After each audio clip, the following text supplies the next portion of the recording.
Hey guys, Nick from Mossy Creek. Going to be tying a winter midge pattern today. This is a variation of Charlie Craven's Deep Blue Poison. It's a great midge pattern for the winter.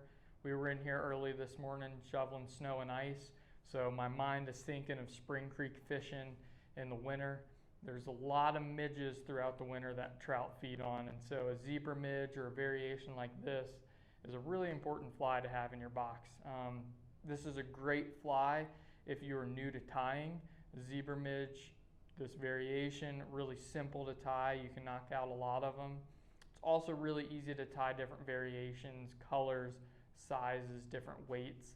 So really awesome pattern to have on the box, but also fun to do behind the vise. This version of the Deep Blue Poison is got a lot of blue in it. It's got blue ultra wire and dubbing. Blue is a color that trout see really well, especially at depth in the water. And so during the winter, this blue and white pattern has worked really well for me. Like I said, very effective, but easy to crank out and tie. So I'm going to show you guys this today, and hopefully you can use it out there right in perfect conditions. All right, guys, so here's the one I've already tied up. And that blue and white pattern I talked about at the beginning of the video, but don't be afraid to tie these in a lot of different colors and variations, just messing with your wire and your dubbing. There is a Cyclops bead, 7/64. I'm tying this hook in a 14, just kind of for video's sake, TMC 2488, so it's easy to see, but I'm typically going to tie this fly a little bit smaller, Vivus A-Dot white. I'll tie a lot of 18s and 20s for a good winter midge pattern, just something small.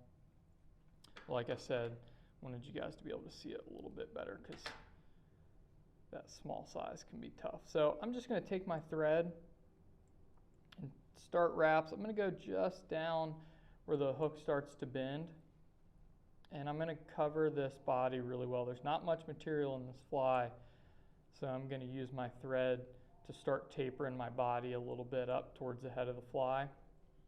Once I have a pretty good thread base, I'm going to come in with my wire. So I'm using just ultra wire, brassy for this size.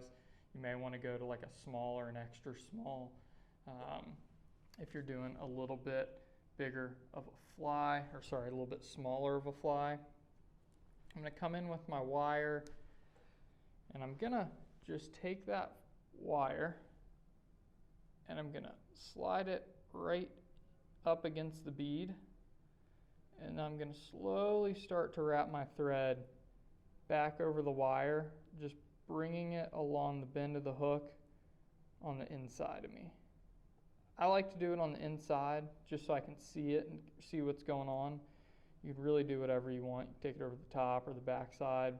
And now that I got that wire secured in there, just down the bend a little bit, I'm just going to take a few good wraps to try and cover up where that wire goes back. So it's in there good and secure. I'm going to finish a few wraps up towards the head just to work on that taper a little bit.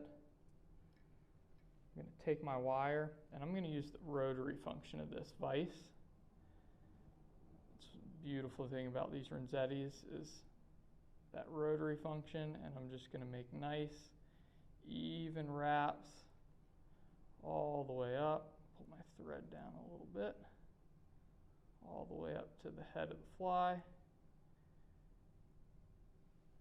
And now I'm just going to secure that wire. You don't have to be too careful about making like a real pretty head of the fly, because we're going to put dubbing over it here in a second. I just want to make sure that I get that wire good and secure. Coming in with a bad pair of scissors. I'm just going to snip it off. At this point, we've made a zebra midge. So if you're new to tying, you've never tied a zebra midge, there you go. Super effective fly. But just add a little bit of touch to it. We're going to add prism dubbing. This is the charcoal color. It's got gray with a little bit of blue flash, that blue color I was talking about earlier. I'm going to take just a small amount, and I'm going to make a small tight noodle there at the fly. And I'm just going to take a few wraps with it around the head, a few up in front, and then I'm just going to whip finish it. So as you can see, it's a really simple fly. I like to get a little bit of thread there built up. I think it looks cool in front of the dubbing. Really simple fly. Very easy to do variations of it, but very effective, especially in wintertime in clear water. Enjoy.